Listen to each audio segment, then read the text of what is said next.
ಇಂಗ್ಲಿಷ್ನವರಿಂದ ಬೇಕಷ್ಟು ಕಲ್ತಿದೀವಿ ನಾವು. ಕೆಟ್ಟದ್ದನ್ನೆಲ್ಲ ಕಲ್ತಿದೀವಿ, ಅದು ಬೇರೆ ವಿಚಾರ. ಒಳ್ಳೇದು ಬೇಕಷ್ಟಿದೆ ಅವ್ರ ಹತ್ರ, ಅದನ್ನ ಕಲ್ತಿದೀವಿ. ಅದಕ್ಕಿಂತ ಹೆಚ್ಚಾಗಿ ನಮ್ಮಿಂದ ಅವರು ಕಲ್ತಿದ್ದಾರೆ. ಅದನ್ನ ಅರ್ಥ ಮಾಡ್ಕೋಬೇಕು. ನಮ್ಮ ಸಂಸ್ಕೃತಿ ಎಷ್ಟು ದೊಡ್ಡದಾಗಿದೆ, ಎಷ್ಟು ಗೌರವಯುತವಾಗಿದೆ, ಅದರಿಂದ ಅವ್ರುಗಳಲ್ಲಿ ಎಷ್ಟೊಂದು ಕಲ್ತಿದ್ದಾರೆ ಅನ್ನೋದನ್ನ ತಿಳ್ಕೊಂಡ್ರೆ ನಮಗೆ ನಮ್ಮ ಸಂಸ್ಕೃತಿ ಬಗ್ಗೆ, ನಮ್ಮ ಭಾಷೆ ಬಗ್ಗೆ, ನಮ್ಮ ಇರಿಸರಿಕೆ ಬಗ್ಗೆ ನಮಗೆ ಸಂತೋಷ ಆಗುತ್ತೆ.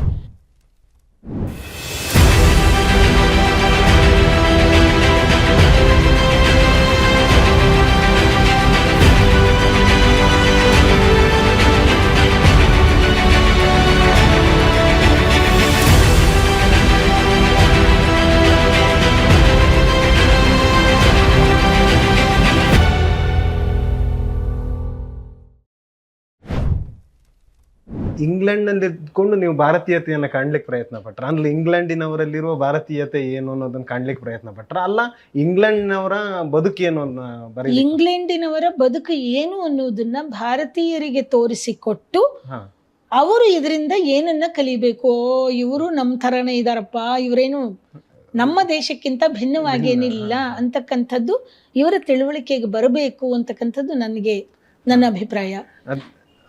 ಅದರ ಜೊತೆಗೆ ಇಂಗ್ಲಿಷ್ನವರಿಂದ ಬೇಕಷ್ಟು ಕಲ್ತಿದೀವಿ ನಾವು. ಕೆಟ್ಟದ್ದನ್ನೆಲ್ಲ ಕಲ್ತಿದೀವಿ, ಅದು ಬೇರೆ ವಿಚಾರ. ಒಳ್ಳೇದು ಬೇಕಷ್ಟಿದೆ ಅವ್ರ ಹತ್ರ, ಅದನ್ನ ಕಲ್ತಿದೀವಿ. ಅದಕ್ಕಿಂತ ಹೆಚ್ಚಾಗಿ ನಮ್ಮಿಂದ ಅವರು ಕಲ್ತಿದ್ದಾರೆ.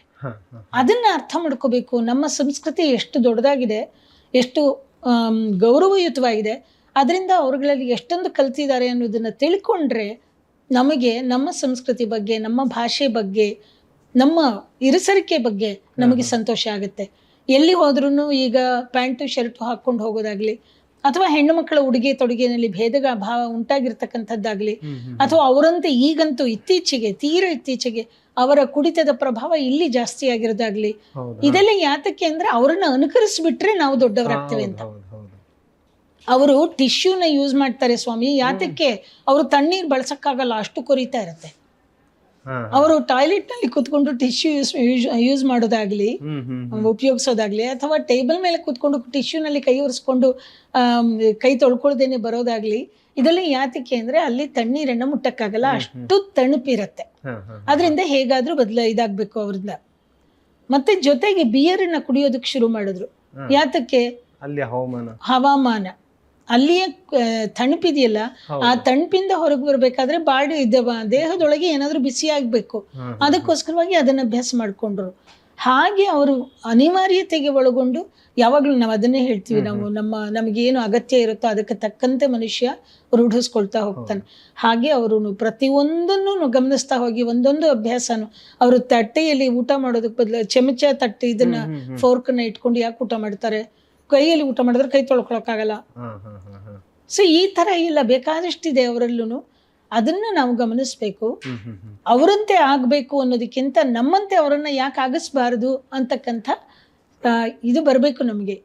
ನೀವೀಗ ಹೇಳೋದ್ರಲ್ಲಿ ನನಗನ್ಸಿದ್ದು, ಅವ್ರು ಇಲ್ಲಿ ಬಂದು ಆಳ್ವಿಕೆ ಮಾಡಿ ಹೋದವರು, ವಸಾಹತುಶಾಹಿತ್ವಕ್ಕೆ ನಮ್ಮನ್ನು ಒಳಪಡಿಸಿದವರು, ಆ ಪ್ರಭಾವ ಅಲ್ಲಿ ನಿಮಗೆ ಕಾಣ್ಲಿಕ್ಕೆ ಸಿಕ್ಕಿದೆ. ಅಂದ್ರೆ ಇಲ್ಲಿಂದ ಬರೀ ಆಳ್ವಿಕೆ ಅಲ್ಲ, ಇಲ್ಲಿಯ ಸಂಸ್ಕೃತಿ, ಅದನ್ನ ಅವರು ಅಲ್ಲಿ ಹೇಗೆ ಅಂದ್ರೆ ಪರ್ಯಾಯವಾಗಿ ಹೇಗೆ ಬಳಕೆ ಮಾಡ್ಕೊಂಡಿದ್ದಾರೆ ಅನ್ನೋದೇನಾರು? ಅಯ್ಯೋ, ವಿಕ್ಟೋರಿಯಾ ಕಾಲದಿಂದಾನು ನಮ್ಮಲ್ಲಿ ಇರ್ತಕ್ಕಂಥ ಅಡಿಗೆ ಆಗ್ಲಿ ಅಥವಾ ನಮ್ಮ ಸಂಸ್ಕೃತಿ ಆಗ್ಲಿ ಅವರಿಗೆ ಹೆಚ್ಚು ಪ್ರಭಾವ ಬೀರಿದೆ.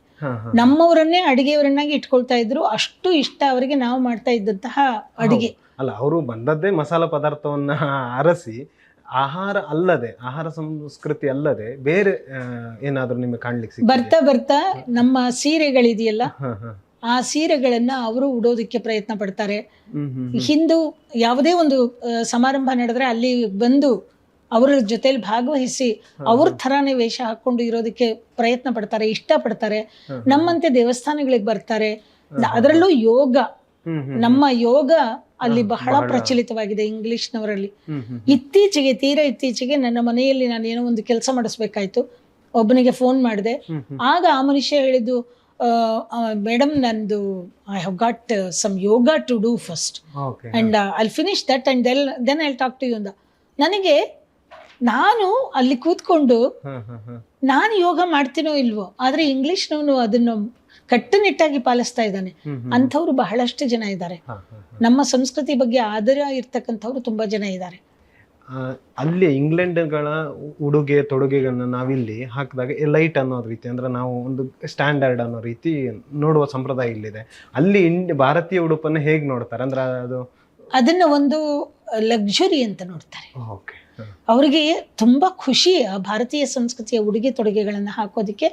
ಈ ಇತ್ತೀಚೆಗೆ ನೀವು ನೋಡಿರ್ಬೋದು ಅಂಗಡಿಗಳಲ್ಲೂ ಈ ನಮ್ಮ ಉತ್ತರ ಭಾರತದೇ ಆಗಿರ್ಲಿ, ಅದು ಈ ಚೂಡಿದಾರು ಅಥವಾ ಇನ್ನೊಂದು ಎಲ್ಲ ಇದೆಯಲ್ಲ, ಅವುಗಳೆಲ್ಲ ಬರ್ತಾ ಇದೆ. ಒಂದು ವಿಶೇಷವಾದ ಒಂದು ಆಕೃತಿಯನ್ನು ಕೊಟ್ಕೋತಾರೆ, ಇನ್ನೊಂದು ಮಾಡ್ತಾರೆ. ಆದ್ರೆ ಎಲ್ಲ ಇಂಗ್ಲಿಷರು ಹಾಕೊಂಡು ಬರೋದು ಅದೇ ತರ ಇರುತ್ತೆ. ಅಲ್ಲಿ ಬೇಸಿಗೆಗೆ ತುಂಡು ಬಟ್ಟೆಯನ್ನು ಹಾಕೋದು ಅದೊಂದು ಅಭ್ಯಾಸ ಆಗಿದೆ.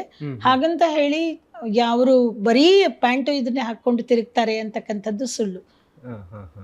ನಾವು ಅವರದಕ್ಕೆ ಮೋಹ ಹೋಗಿದ್ದೀವಿ, ಬೇಕಷ್ಟು ಮೋಹಿಸ್ಕೊಂಡು ಆ ಪ್ಯಾಂಟ್ ಹಾಕೊಳ್ಳೋದಾಗ್ಲಿ ಅಥವಾ ಅವರಂತೆ ತುಂಡು ಬಟ್ಟೆ ಹಾಕೊಂಡ್ಬಿಟ್ರೆ ನಾವು ದೊಡ್ಡವರಾಗ್ಬಿಡ್ತೀವಿ, ಸ್ಲೀವ್ಲೆಸ್ ಹಾಕ್ಬಿಟ್ರೆ ತುಂಬಾ ಇದಾಗಿರುತ್ತೆ. ಇಲ್ಲ, ಅವರಲ್ಲಿ ಅಗತ್ಯಕ್ಕೋಸ್ಕರವಾಗಿ ಅವ್ರು ಮಾಡ್ತಾ ಇರ್ತಾರೆ ಅನ್ನೋದನ್ನ ನಾವು ತಿಳ್ಕೊಂಡ್ರೆ ನಮ್ಮ ಅಗತ್ಯಕ್ಕೆ ನಮಗೇನ್ ಬೇಕೋ ಅದನ್ನ ಮಾಡಬಹುದು. ನಿಮ್ಗೆ ಇಲ್ಲೊಂದು ಸಣ್ಣ ಉದಾಹರಣೆ ನಾನು ಹೇಳ್ಬೇಕು. ನಮ್ಮ ಸಂಸ್ಕೃತಿಯನ್ನ ನಾವು ಪಾಲಿಸ್ಕೊಂಡು ಬಂದ್ರೆ ಎಷ್ಟು ಚೆನ್ನಾಗಿರುತ್ತೆ ಅನ್ನೋದಕ್ಕೆ, ನಾನು ಸಾಮಾನ್ಯವಾಗಿ ಭಾರತಕ್ಕೆ ಬರುವಾಗಲಿ ಅಥವಾ ಅಮೆರಿಕಾಗೆ ಹೋಗೋದಾಗ್ಲಿ, ನಾನು ಭಾರತೀಯಳು, ನಾನು ಕರ್ನಾಟಕದವಳು, ಅದರಿಂದ ನನ್ನ ಉಡುಗೆ ಏನೋ ಅದನ್ನೇ ಉಟ್ಕೊಂಡು ಬರೋದು. ಇದೇ ರೀತಿ ಭಾರತಕ್ಕೆ ಬರುವಾಗ್ಲೂ ನಾನು ನನ್ನ ಸೀರೆ ಉಟ್ಕೊಂಡೆ ಎಲ್ಲ ಮಾಡ್ಕೊಂಡು ಬಂದಿದ್ದೆ. ನನ್ನ ದುರದೃಷ್ಟಕ್ಕೆ ನಾನು ಪಾಸ್ಪೋರ್ಟ್ ರಿನ್ಯೂ ಮಾಡಿಸಿದಾಗ ಹಳೆ ಪಾಸ್ಪೋರ್ಟ್ ನಲ್ಲಿ ನಂದು ಇಂಡಿಯಾದ ವೀಸಾ ಇತ್ತು ಅನ್ನೋದನ್ನ ಮರೆತುಬಿಟ್ಟು ಅದನ್ನ ಮನೇಲಿ ಇಟ್ಬಿಟ್ಟು ಬಂದ್ಬಿಟ್ಟಿದ್ದೆ. ಹೊಸ ಪಾಸ್ಪೋರ್ಟ್ ತಂದಿದ್ದೀನಿ, ಇಂಡಿಯಾದ ವೀಸಾ ಇಲ್ಲ, ನಾವು ಹೊರಗಡೆ ಬಿಡಲ್ಲಮ್ಮ ಅಂದ್ರು. ಅಯ್ಯೋ ಏನ್ ಮಾಡೋದು ಇವಾಗ ಅಂತ ತಲೆ ಮೇಲೆ ಕೈ ಹೊತ್ಕೊಂಡು ಕೂತಿದ್ದಾಗ ಇದಕ್ಕಿದ್ದಾಗೆ ಮ್ಯಾನೇಜರ್ನ ಕರೆದ್ರು. ಅದೇನೋ ಹೇಳಕ್ಕೋ ಏನೋ.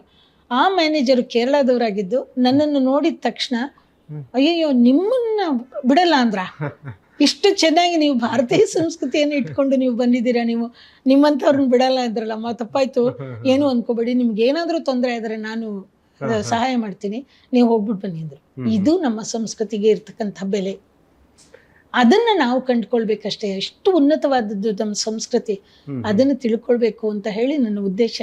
ಅದಕ್ಕೋಸ್ಕರ ನನ್ನ ಬಿಳಿಯರ ಜೀವನ ಪ್ರಾರಂಭ ಆಯಿತು ಅಲ್ಲಿ ಪುಸ್ತಕ.